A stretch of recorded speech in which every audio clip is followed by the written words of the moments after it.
The first fond memory was that it was the lenses which were getting delivered. There was this guy, consumer of lens card. He was going on his wedding, so he was getting dressed up and he was just getting into his car. He ordered a lens one day before. He didn't expect it will be delivered so fast.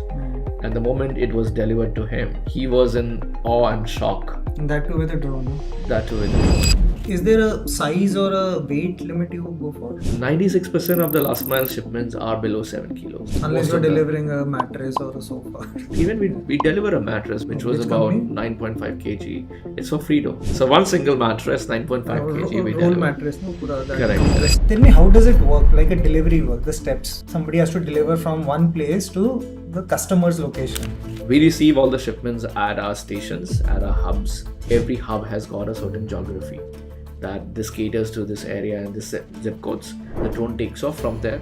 It goes to the nearest pod which is available for that pin code and that area of where you're ordering from. It delivers there. Then there is a walker. We call them a Skye walker. His job is to basically take out the package from there and go to the doorstep and deliver you the package. Has it ever happened that somebody has thrown a stone on the drone and then it fell? Has ever any of your drones got stolen?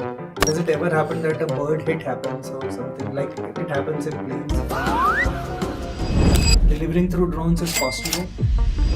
What are other categories you are doing deliveries right now? We're largely doing e-commerce, anything and everything that comes in e-commerce. And what you don't deliver? What we don't deliver today is